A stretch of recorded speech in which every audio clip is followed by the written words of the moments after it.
प्यारे बच्चों, आज हम विज्ञान की कक्षा 10 की वर्कशीट नंबर 45 करेंगे। सभी बच्चे अपना नाम फिल कर ले, अपने कक्षा अध्यापक का नाम फिल कर ले। मेंडलीव की आवर्त सारणी की उपलब्धियां एवं मेंडलीव के वर्गीकरण की सीमाओं के बारे में हम जानेंगे कि मेंडलीव ने क्या क्या उपलब्धियां प्राप्त की थी। मेंडलीव ने जब आवर्त सारणी पर काम किया तब केवल 63 तत्व ही ज्ञात थे। 63 तत्व उस समय पर ज्ञात थे। मेंडलीव के अनुसार तत्वों के गुणधर्म उनके परमाणु द्रव्यमान का आवर्त फलन होते हैं। मेंडलीव की आवर्त सारणी में ऊर्ध्व स्तंभ जो ग्रुप अथवा समूह कहलाते थे और एक्सतीज पंक्तियों को पीरियड कहते हैं अथवा आवर्त कहते हैं। इसकी उपलब्धियां और सीमाएं जानेंगे बच्चों। उपलब्धियां क्या थी? मेंडलीव ने अपनी आवर्त सारणी में कुछ रिक्त स्थानों को छोड़ दिया। इस प्रकार ऐसे तत्वों के अस्तित्व का अनुमान लगाया जो उस समय ज्ञात नहीं थे, जैसे एक का बोरोन जो बाद में खोजने के बाद उसका नाम स्कैंडियम पड़ा, एक का एल्यूमिनियम गैलियम के नाम से खोजा गया, बाद में एक का सिलिकॉन को जर्मेनियम के नाम से खोजा गया। इनके द्वारा अनुमानित तत्वों के गुणधर्म का अनुमान भी बाद में सही पाया गया। जैसे परमाणु द्रव्यमान एक का एल्यूमिनियम का रखा गया था 68, जबकि गैलियम का 69.7 अप्रोक्सीमेटली, मतलब ठीक ही था लगभग। ऑक्साइड का सूत्र E2O3, जबकि इसके ऑक्साइड का सूत्र Ga2O3 और क्लोराइड का सूत्र ECl3 और इसके क्लोराइड का सूत्र भी सही पाया गया। तो बच्चों, तीसरी इसकी उपलब्धि थी मेंडलीव की आवर्त सारणी में उत्कृष्ट गैसों जिनकी खोज बाद में हुई को पिछली अवस्था को छेड़े बिना नए समूह में रखा जा सका। मेंडलीव ने तत्वों से बनने वाले हाइड्राइड एवं ऑक्साइड के सूत्रों को तत्वों के वर्गीकरण के लिए मूलभूत गुणधर्म माना।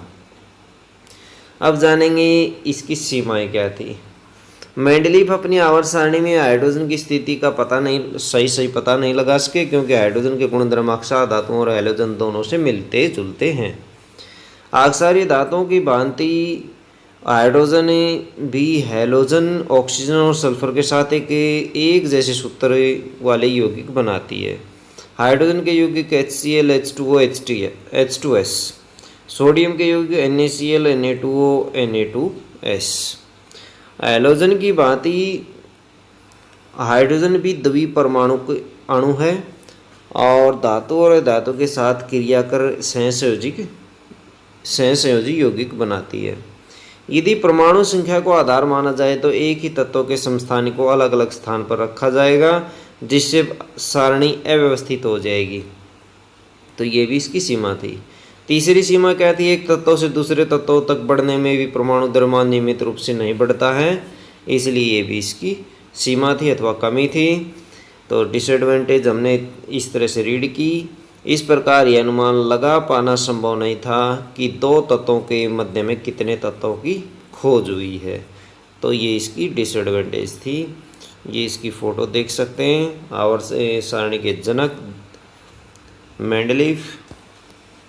पहला क्वेश्चन देखिए बच्चों, कौन आवर्त सारणी के जनक के नाम से जाने जाते हैं? इन्होंने कौन से गुणधर्म का प्रयोग आवर्ती तत्वों को वर्गीकृत करने के लिए किया? तो बच्चों, इसका आंसर क्या होगा आप यहाँ से लिख सकते हैं। मेंडलीव ने आवर्त सारणी पर काम किया था और मेंडलीव के अनुसार तत्वों के गुणधर्म उनके परमाणु द्रव्यमान का आवर्त फलन होते हैं। तो आप यहाँ से ये पूरा भी इसमें लिख सकते हैं और यहाँ से लेकर यहाँ तक भी आप लिख सकते हैं। तो इसका आंसर कहाँ से? यहाँ से लेकर के ये वाला इसका आंसर हो जाएगा और पूरी तीनों लाइनें भी इसमें आ सकती है बच्चों। तो क्वेश्चन नंबर 2 देखिए बच्चों।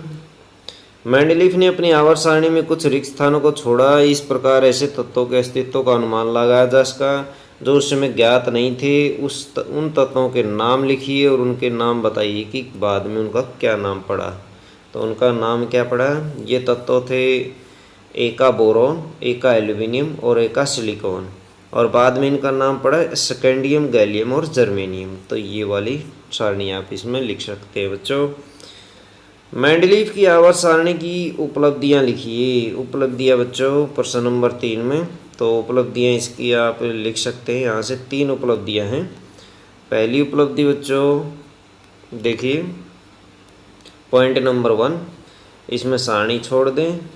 यहाँ से ये वाला पॉइंट आप लिख सकते हैं, फिर दूसरा पॉइंट ये वाला लिख सकते हैं, और तीसरा पॉइंट आप ये वाला लिख सकते हैं, सारणी न लिखें।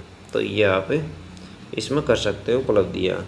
क्वेश्चन नंबर 4 है कि मेंडलीफ की आवर्त सारणी की सीमाएं क्या थी। तो सीमाओं में भी इसी तरह से हम लिखेंगे। पहली सीमा क्या थी, ये सीमा लिख सकते हैं आप, ये वाली लिख सकते हैं।